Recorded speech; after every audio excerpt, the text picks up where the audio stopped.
Bom, nós chegamos agora ao quarto e último bloco do Roda de Entrevista desta terça-feira, 2 de novembro de 2010, dia de finados, mas nós estamos aqui discutindo questões atualíssimas no país, que é o quadro que decorreu aí das eleições gerais no país e complementado agora esse processo no último domingo, 31 de outubro, com as eleições no segundo turno. O Bruno Rocha tem uma intervenção ali, Silvio. Professor, uma questão polêmica na eleição deste ano foram as pesquisas eleitorais. O que o senhor deve a esses disparates, as pesquisas? Vários institutos de pesquisa apresentaram vários resultados diferentes. Olha, infelizmente, a pesquisa, que é para ser um indicador de tendência momentâneo, né, e eu acho que do ponto de vista da análise mais realista é isso, né, é momentâneo, ela não pode ter esse caráter definitivo que está sendo. E a partir da existência da pesquisa, ela se transformou também em instrumento de campanha política, não é? Então, aí acaba que a credibilidade vai se acentuando, né? Porque os números são muito diferentes. Você acha que ela influencia o voto do indeciso? Olha, influencia. Creio que tem diminuído, né? Eu creio que, do ponto de vista do eleitorado, há um avanço, um crescimento na opção consciente do eleitor. Não é o que nós gostaríamos, né? Mas já há cada eleição você vê a população debatendo política, discutindo, né? Quer dizer, tem crescido isso. Agora, ela influencia uma parte, não sei quantos %, mas influencia, né? Tanto que você vê que as manchetes dos jornais são muito bem estruturadas. Vocês que são da área sabem que nenhuma fotografia é colocada por acaso, nenhuma manchete é colocada por acaso, né? Então, isso faz parte do jogo político da disputa política. O governador eleito e ainda senador Marconi Perillo, ele anunciou hoje, em entrevista coletiva, que, ainda como senador, ele vai apresentar uma proposta no Senado para regularizar o funcionamento da pesquisa de intenção de voto, e um dos itens seria proibir a divulgação de qualquer pesquisa nos 15 dias anteriores ao pleito. Isso é uma saída, é uma solução? Qual é a sua opinião a respeito? Me parece que não é... Não é bem por aí? Não é bem por aí, não, quer dizer... Porque aí a pesquisa acaba que ela reflete um pouco a tendência daqueles que a financiaram, né, que a solicitaram. Porque toda ela paga, né? Alguém encomendou, alguém paga. Claro, e né? Pesquisas são caras. Pesquisas são caras. E aí teria que haver uma inversão do processo político, aí volto à questão da reforma política, não é?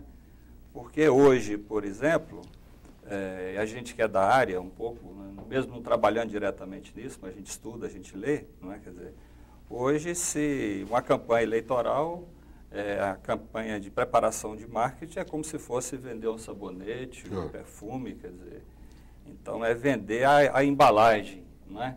Quer dizer, então é preciso haver uma reestruturação desse sistema eleitoral, do sistema partidário. Eu creio que aí voltamos na necessidade da reforma política. Silvio, tem deputado aí propondo a CPI das pesquisas a partir do ano que vem, lá no Congresso Nacional. O senhor acha viável, considera que seja importante isso? Fazer uma CPI para apurar esses... Você me permite aqui, quer dizer, isso é coisa de quem não tem o que fazer ou o que preocupar, né? Quer dizer, gastar o dinheiro público para fazer CPI de pesquisa, eu creio que essa pessoa está fora da realidade, para não usar outro termo. Professor, voltando na questão que o Thiago abordou, sobre a questão da perda da ideologia. O senhor pontuou, existe uma candidata de centro-esquerda, existe um candidato de centro-direita, o senhor colocou dois posicionamentos ali. Dois projetos, nitidamente delineados. Só que o pragmatismo e o fisiologismo político daqueles que estão ali norteando essas duas ideias, esses dois partidos principais, ainda é grande, né? Mas se você for observar, analisar com detalhe, as forças políticas se aglutinaram de um lado e de outro, você vai perceber que o fisiologismo, se existir, é muito pequeno. É muito pequeno.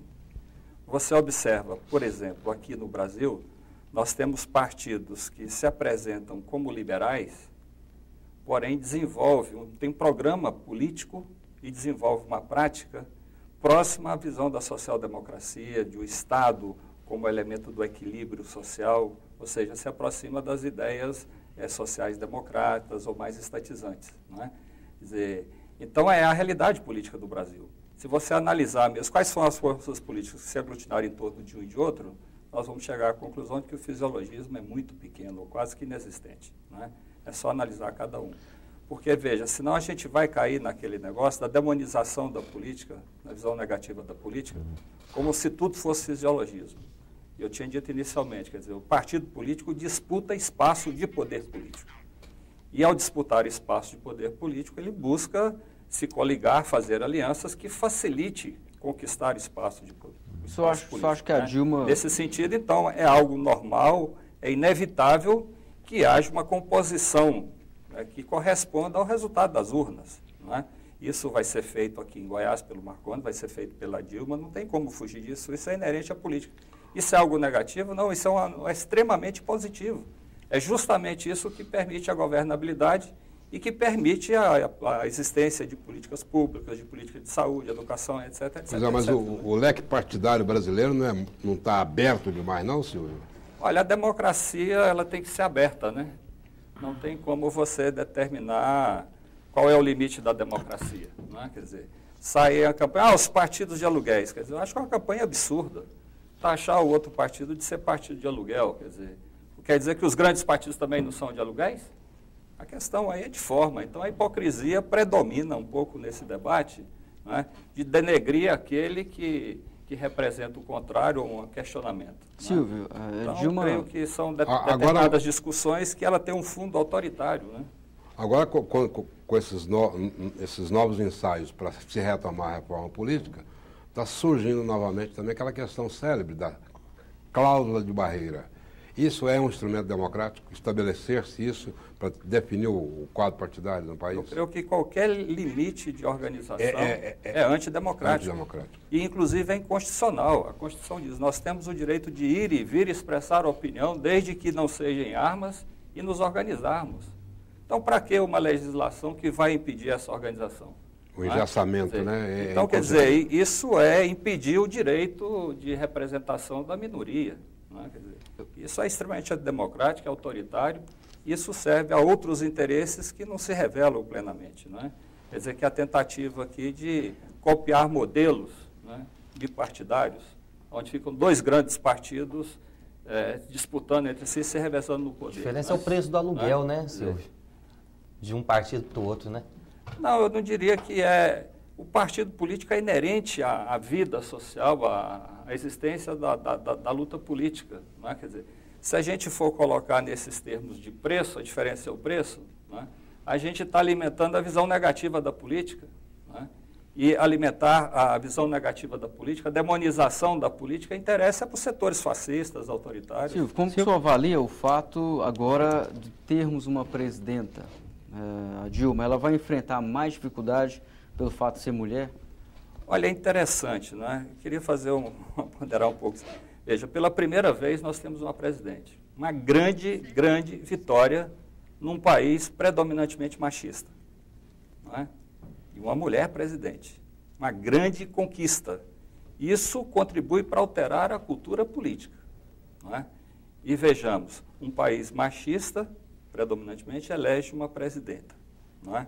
Estados Unidos, recentemente, um país que é predominantemente branco, onde o racismo está introjetado no cotidiano da sociedade, elege um negro que tem uma origem não norte-americana, tradicional das elites, não é? Quer dizer, tem uma outra origem. E ainda mais por um partido que é o Partido Democrata, não é? Então, veja, são determinados elementos que têm acontecido na política que eu creio que contribuem para arejar o espaço democrático. Mas ela terá facilidade ainda assim? Eu creio que ela vai ter a competência necessária e suficiente para governar e cumprir os compromissos de campanha. Não é? Essa é a expectativa que se tem. Não é? Ela fez uma série de compromissos, tem tido posicionamentos muito claros, muito abertos, não é? E creio que ela vai ter competência para implementar essa política, porque não é só ela, não é? é a base de sustentação que ela vai ter partidária e nos ministérios, assessorias. Silvio,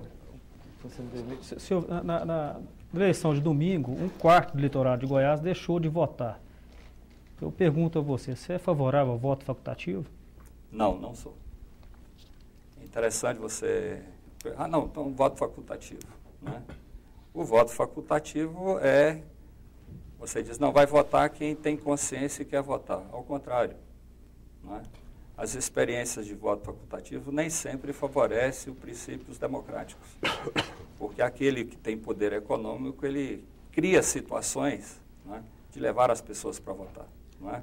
Por exemplo, um chamado Caixa 2, né, que não aparece. Né? É o dinheiro que se distribui. Mas aí no voto obrigatório isso é mais forte, o senhor não acha, não? Não. Porque a pessoa é obrigada, ela vai ter que mesmo... Não. Você pode, através do chamado Caixa 2 que tem por aí, que a gente viu acontecer isso, você contrata um fulano de tal por não sei quanto, né? E ele, além de fazer campanha, ele se compromete a ir votar. Né? Aquele que não tem poder econômico, como é que ele vai contratar e garantir que aquele vai votar nele por... Né? Quer dizer, eu creio que o necessário é avançar no debate político, na politização da população. Agora, eu acho que o voto obrigatório no Brasil, ele é relativo. Ele é quase facultativo. Porque as pessoas não comparecem, elas são punidas de que forma? Não são punidas. Quer dizer, paga-se uma multa irrisória. De R$4, R$3,50. Aquilo não altera nada na vida da pessoa. Não sem razão, agora, com uma série de feriados juntos, nós tivemos 22,2% de abstenção. Então, eu acho que essa discussão, ela não prospera por causa disso. O próprio político sabe disso. Sim. Porém, tem um critério que é um elemento que dificulta um pouco a vida da pessoa se ela não vota. Não é? Quer dizer, vocês viram aí entrevistas nos jornais, na imprensa, o fulano de tal que estava no Rio de Janeiro, era do Rio Grande do Sul, a família. Preferiu ir viajar e curtir praia, conhecer o Rio, do que votar. E entrevistou um outro de outra cidade, se não me engano, Belo Horizonte ou Brasília, não é?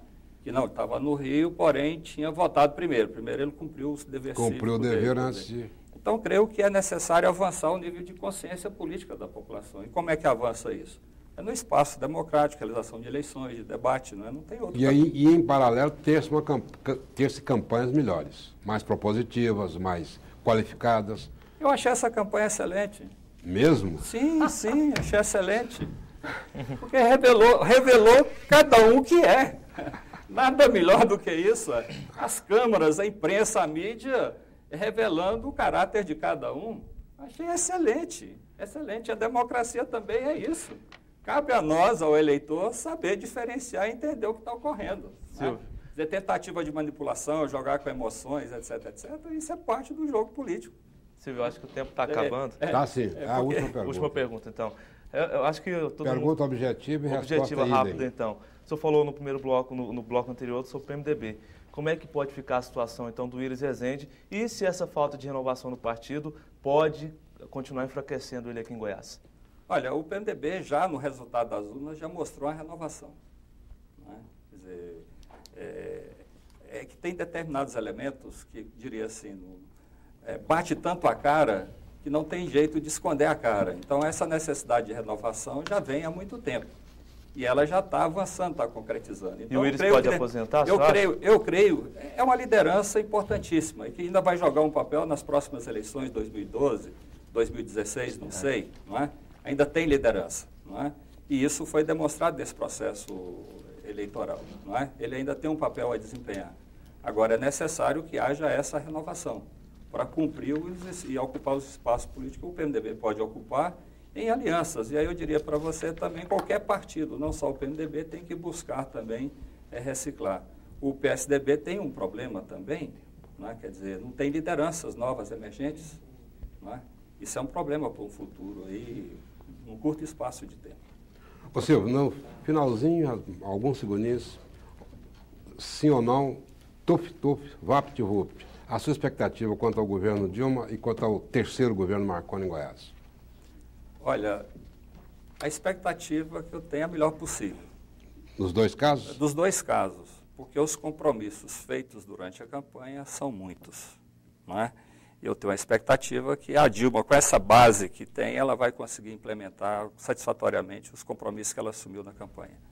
E o Marconi, para mim, fica um pouco a incógnita que ele fez muito compromisso.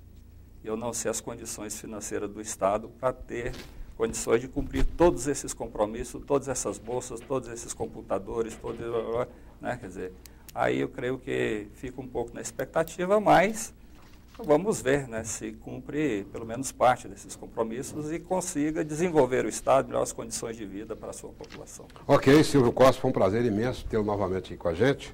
Colaborou muito com a gente no passado primeiro turno, esclareceu muita coisa fundamental e agora dá esse balanço final aí, cheio de sabedoria, de competência e de conhecimento científico da política. Obrigado mais uma vez, Silvio Costa, pela sua participação aqui. Obrigado ao Charles Daniel, Bruno Nascimento, Bruno Rocha e Tiago Vilela. Este programa tem produção e coordenação a cargo de Norma Leite. Obrigado pela audiência qualificada de sempre e até a semana que vem.